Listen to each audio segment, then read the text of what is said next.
After 32 days at sea, Canadian Derek Hatfield claimed the final podium place in the second leg of the Velux 5 Oceans Round the World yacht race. The 58-year-old skipper headed towards New Zealand's capital city, having crossed the finish line at 3 p.m. local time. Hatfield and his boat Active House had been battered by huge storms since leaving Cape Town in South Africa on the 16th of December. As well as the many perils on his 7,500-mile trek across the Southern Ocean, the veteran Canadian sailor was also locked in a titanic battle with Polish skipper Zbigniew Gutkowski.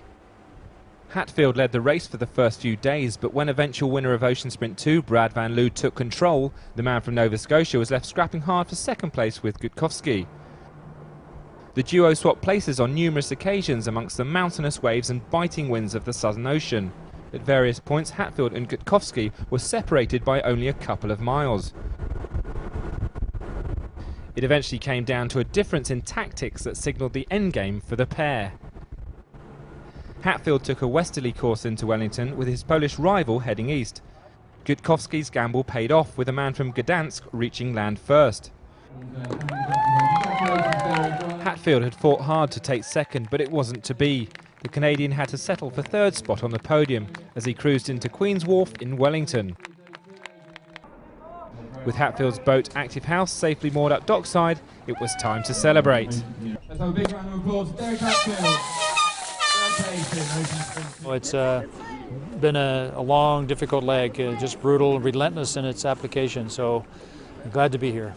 I don't know if I'm getting older or what, but it is the most difficult sailing that I've done in my career. This is my third race around the world. I got 2 bottles of water left, and I've been rationing that quite a bit, so I'm probably more dehydrated than anything else. So I'm glad to be in and have some good water, good milk, maybe a beer. Derek may have been looking forward to his first beer, but it was also time for an emotional reunion with his 2 children, who the Canadian hadn't seen since leaving La Rochelle back in October.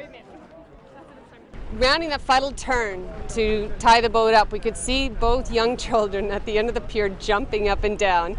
And for Derek, I could see a tear in his eye. He was quite emotional, as were the children. They haven't seen him since October 17th, and of course today's January 18th. So it's been a long time for them.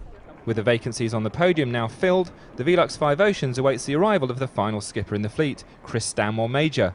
The Briton has 800 miles still to go and is expected in Wellington sometime this weekend.